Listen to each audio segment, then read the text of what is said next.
Believe it or not, the most exciting move in basketball was once illegal. When Dr. James Naismith invented the game in 1891, his original 13 rules made no mention of dribbling. The idea was simple: pass the ball to your teammate and try to get it into a peach basket.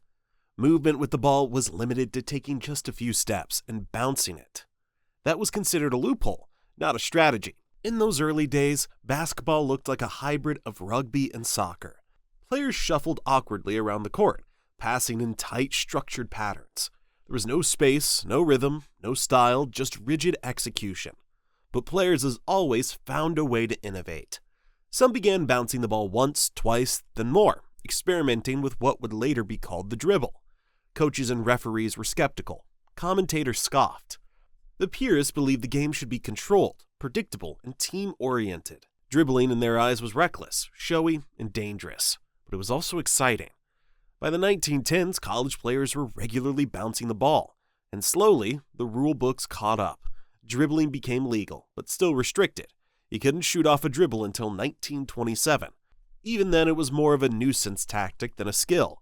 Then came the 1940s and 50s.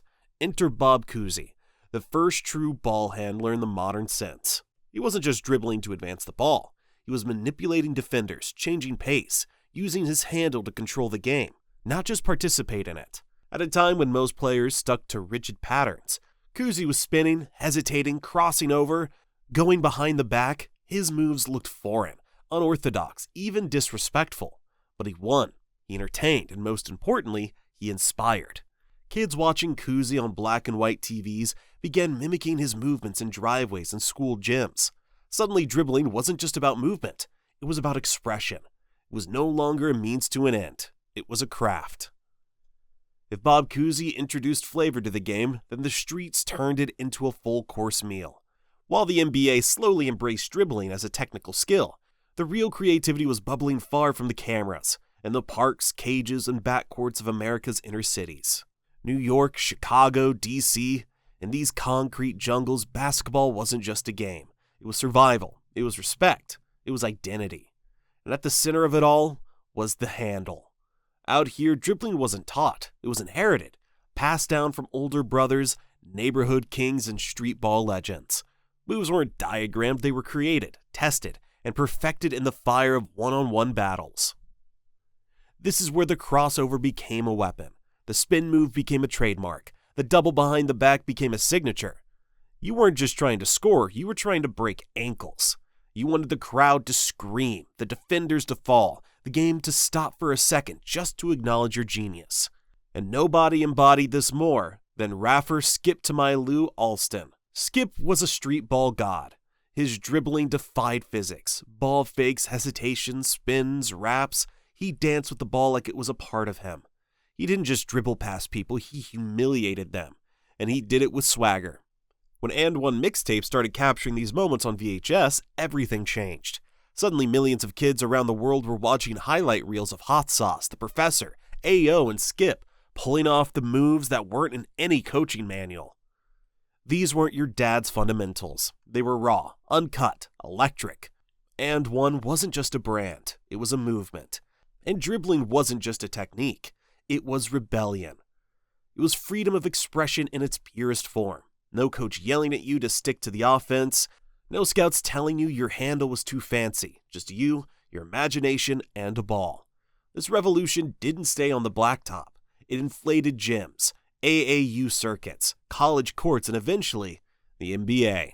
When Skip to My Lou made it to the league, it wasn't just a personal milestone. It was a cultural moment. For the first time, a pure street baller had crossed over, literally and metaphorically, into the pros. And with him, he brought a message. There is more than one way to play the game. By the late 90s, the foundation had been laid. Street ball had gone viral. The handle was now recognized as a weapon. But then came Allen Iverson, and he turned that weapon into a nuclear option. Allen Iverson wasn't the first to use the crossover, but no one had ever used it like him. He was 6 feet tall, on a good day, barely 165 pounds, in a league full of 7-footers and elite athletes. Iverson looked like the odd one out, but when he had the ball in his hands, he was unguardable. And nothing proved that more than the move. It It was March 1997, rookie Iverson versus prime Michael Jordan. One hesitation, one crossover, one moment, and MJ, the best defender in the game, was left reaching. Iverson pulled up and hit the jumper like it was nothing. The crowd erupted, the league took notice, the world paused. This wasn't just a highlight, it was a declaration. That the handle wasn't just about style anymore, it was about dominance. Iverson brought the ghetto to the game, unapologetically. The braids, the tattoos, the sleeves, the attitude. And at the center of it all, his killer crossover. His dribble was different. It wasn't mechanical, it was musical. It had rhythm, bounce, soul. He'd lull defenders to sleep, then snap, explode past them in a blur. And every time he dropped someone, every time a defender stumbled or froze, it sent a message. I don't care how big you are, I'm not scared of you. Iverson wasn't just crossing up players, he was crossing up the system. He embodied the street ball spirit, but he made it prime time. He didn't just adjust to the NBA adjusted to him. And more than anything, Iverson made kids everywhere believe that handles could be enough, that you didn't need to be tall or big or even fundamentally sound in the traditional sense. You just needed a ball, a little space, and a move that could shake the world. Iverson's crossover became legend, but it wasn't the end of the story, because the generation that watched him, they weren't just inspired, they were ready to take it even further. If Iverson revolutionized the dribble, then Kyrie Irving and Steph Curry refined it to near perfection. Let's start with Kyrie. What Kyrie does with the ball borders on surreal. His dribble isn't just tight, it's surgical. The way he manipulates defenders with hesitation, spins, and misdirection is like watching a chess master 4 moves ahead. Every movement is precise. Every fake feels real. Every escape dribble feels like it's been rehearsed 1,000 times. But somehow, still feels spontaneous. He doesn't just break ankles, he breaks physics. And it's not just what he does with the ball, it's where he finishes. Under the rim, in traffic, surrounded by giants. But somehow, Kyrie always finds a way. Off the glass, reverse, scoop, floater. He's a wizard in a league full of warriors, and his dribble is his wand. But on the other side of the coin is Stephen Curry, the man who changed the geometry of basketball. Steph isn't flashy for the sake of it. He doesn't have the street ball swagger of Kyrie or the defiant energy of Iverson. But his handle, it's pure utility. Every dribble has a purpose. He's not trying to embarrass you, he's trying to manipulate space. A quick between the legs, a sidestep, a hesitation into a step back 3 from 30 feet. Defender is still recovering, and it's already cash. Curry's greatness isn't just his shooting, it's how he gets to his shot. He uses his dribble to move defenders like a puppeteer, shifting their balance, controlling the tempo, and creating just enough daylight to get his shot off. And once that shot goes up, you already know what happens next. Together, Kyrie and Steph represent a new era of dribbling. One is style, the other is strategy. One is artistry, the other is economy. One will dazzle you, the other will destroy you quietly. And what they've proven is this. In today's NBA, the handle is no longer just a tool for the little guy. It's the most important weapon in a guard's arsenal. In a game where spacing and pace dominate, the ability to create off the dribble on your own terms makes the difference between being good and being unguardable.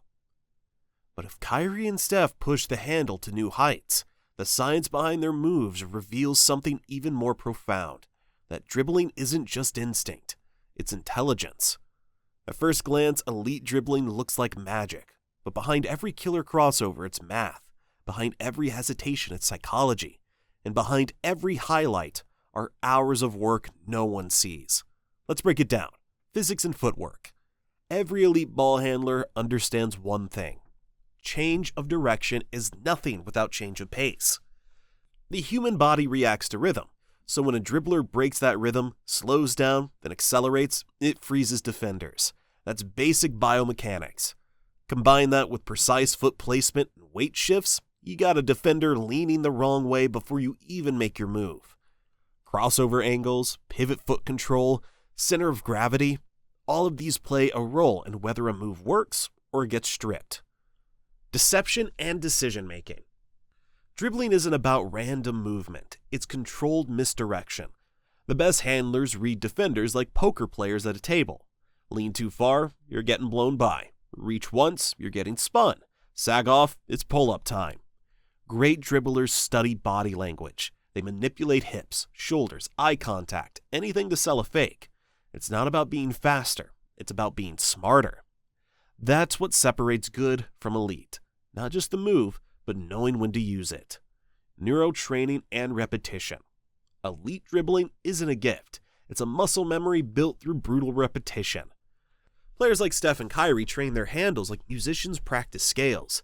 2-ball dribbles, reaction time drills with flashing lights, tennis ball catches while dribbling blindfolded, repetition breakdowns of a single move from 10 different angles. And it's not just for flash, it's for control. The more comfortable they are with the ball, the more options they have under pressure. Training also taps into neuroplasticity, the brain's ability to adapt and rewire. That's why elite guards can make split-second decisions mid-dribble.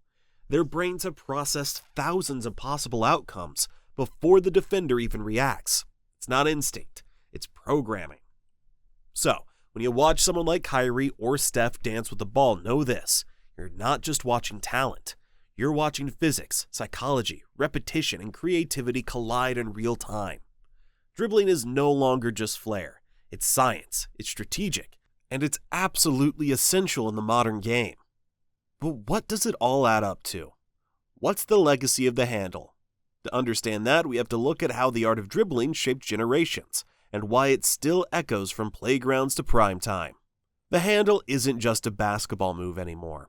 It becomes a language, spoken fluently across generations, cultures, and continents. From Bob Cousy's era, where a behind-the-back pass was revolutionary, to Allen Iverson, who turned the crossover into an act of rebellion, to Kyrie and Steph, who showed us just how limitless the craft can be. Dribbling has evolved from something you had to do, to something you get to do. But its impact goes beyond the hardware. For shorter players, the handle is the great equalizer. It's how a 6-foot guard dominates a game filled with 7-foot giants. It's how the overlooked find their place in the spotlight. Ball handling taught generations of kids that skill could beat size, that creativity could conquer athleticism, and that confidence, built through thousands of lonely hours with the ball, could echo in a packed arena. Dribbling isn't just technique, it's identity. From street ballers in Harlem to kids in Manila, Lagos, and Paris, the handle is a signature, a reflection of who you are. When you step on the court, your handle speaks for you before you say a word. It's rhythm, swagger, control. It's hip-hop, it's poetry, it's chaos, tamed. And every move you make adds to the story of those who came before you. Today, even big men are developing elite handles. Players like Luka Doncic, Jason Tatum, and Shai Gilgeous-Alexander are blending power with finesse. Kids are growing up not just wanting to dunk, but to create. In an era where space and pace dominate, the handle has become the most essential skill in basketball. It's how you break presses, how you beat switches, how you get your own shot when nothing else is working. Every era has its legends. Every generation adds a new move. But the heartbeat stays the same.